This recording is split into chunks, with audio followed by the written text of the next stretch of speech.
És honnan van? Szerintem mégis honnan lehet? A mézes kalácsházból megtömtem a zsebeimet, az összeset, mindent eltettem, amit csak megláttam. Azért nagyon jó pénzt kaphatsz. Nem, elképesztő alak vagy. Én nem a pénzért csinálom ezt, Lee.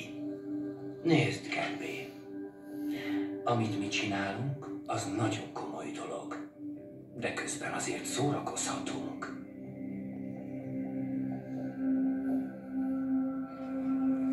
Ahogy Lee tábornok letekintett a lemészárolt katonákkal borított csatatérre azon a hideg téli napon, azt mondta, jó, hogy a háború ilyen rettenetes. Mr. Raster és Mr. Gambé fáradjon az igazgatói irodába. Mr. Raster és Mr. Gambé fáradjon az igazgatói irodába.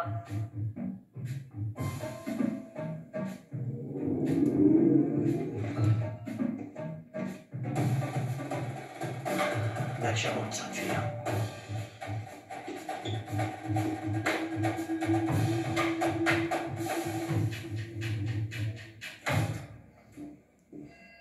Jöjjenek, uraim!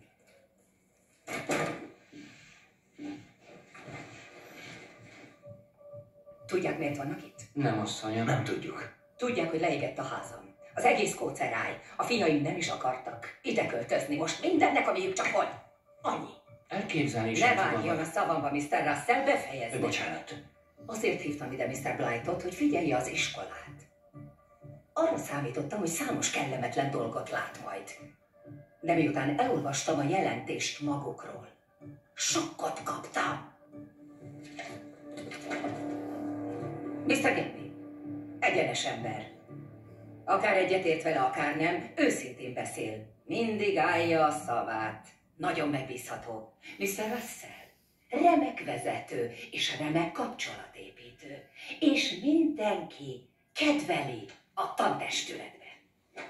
Az elemzés végén Mr. Sayson arra jutott, hogy önök ketten tökéletes helyettesek. Ebben a nehéz időszakban jól esik tudni, hogy megbízhatok a mellettem álló emberekben. Nagyon hálás vagyok, hogy egy kis fényt hoztak ezen a sötét napon. Szívesen, Dr. Brown. Tudjuk, hogy új itt, de számunkra szinte már családtag. Köszönöm, Mr. Russell. Dr. Brown, ha önnek vagy a fiúknak konzervre lenne szüksége, szívesen leugrom a sarkiboltba. Köszönöm, de azt hiszem megoldjuk. Megtennék, hogy imádkoznak velem? Istenhez? Igen, fogják meg a kezem. Jó, én megfogom. Ámen. Köszönöm.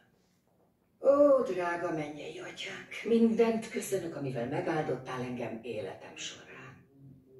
Nem hagyom, hogy ez a tűz legyőzzön engem. Talán megingatott ő, de talpra állok majd, és erősebb leszek, mint valaha. Köszönöm, hogy elküldted nekem Neil Gambét és Lee Russellt. Segíts rajtunk, Uram, segíts, hogy jó dolgokat vihessünk véghez. Krisztus nevében. Kérünk. Ámen. Ámen. Ámen. Ámen. Nem hozna nekem egy csésze kávét? De már is örömmel, Dr. Brown. Köszönöm szépen.